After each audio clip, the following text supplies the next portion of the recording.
Hello guys, আমি আর কে Newton follow page থেকে আপনাদের মাঝে এসেছি। আজ আমি আপনাদেরকে দেখাবো কিভাবে বাসমতি চালের সবজি দিয়ে ভুনা খিচুড়ি রান্না করতে হয়। তো চলুন গাইস, সম্পূর্ণ ভিডিওটি দেখতে আপনারা আমাদের পাশে থাকুন।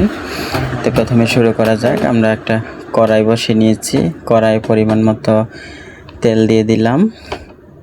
আমরা এখানে 3 কাপের মতো তেল দিয়ে দিয়েছি, কারণ আমরা পরিমাণে খিচুড়িটা বেশি রান্না করব, সেজন্য 3 কাপ তেল দিয়েছি। সম্বাসের জন্য দারচিনি দিয়ে দিলাম, শুকনো মরিচ দিয়ে দিলাম, তেজপাতা দিয়ে দিলাম, লবঙ্গ দিয়ে দিলাম। আর সম্বাস দেওয়ার জন্য আমরা এখানে সাদা জিরা ইউজ করলাম, একটু মিষ্টি সব ইউজ করলাম ফ্লেভারের জন্য। আর তারপর একটু কালি জিরা ইউজ করলাম, কারণ ভুনা খিচুড়িতে কালি জিরা দিলে একটু স্বাদটা ভালো পাওয়া যায়, সেজন্য আমরা 3 ফ্লেভার মিক্সড করে এখানে সম্বাস দিয়ে দিলাম। তারপর বেটে রাখা আদাটি দিয়ে দিলাম। ভালোভাবে আমরা এটাকে নেড়ে চেড়ে মুগ ডালটি আমরা দিয়ে দিলাম। এখানে মুগ ডালটা আমরা আগেই ধুয়ে রেখেছিলাম। মুগ ডালটা ভালো করে বাদামি কালার করে আমরা এখানে ভেজে নেব।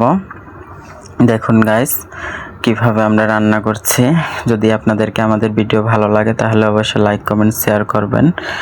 আর এভাবে নতুন নতুন ভিডিও পেতে আমাদের সাথে থাকবেন। তো মুগ ডালটা আমাদের এখানে ভাজা হয়ে গেছে। আমরা এখানে 1 টেবিল চামচ হলুদের গুঁড়ো দিয়ে দিলাম, অল্প পরিমাণের হাফ চামচ মরিচের গুঁড়ো দিয়ে দিলাম, স্বাদ মতো লবণ দিয়ে দিলাম। এটাকে ভালোভাবে মিক্সড করে নেব। ভালোভাবে মিক্সড করে মশলাটাকে আমরা ভেজে নেব। তারপর আমরা এখানে পরিমাণ মতো একটু পরিমাণ চিনি দিয়ে দিয়েছি, কারণ নিরামিষের রান্নায় আমরা চিনিটা একটু বেশি ব্যবহার করি। স্বাদ অনুযায়ী আমরা এখানে দিয়ে দিলাম।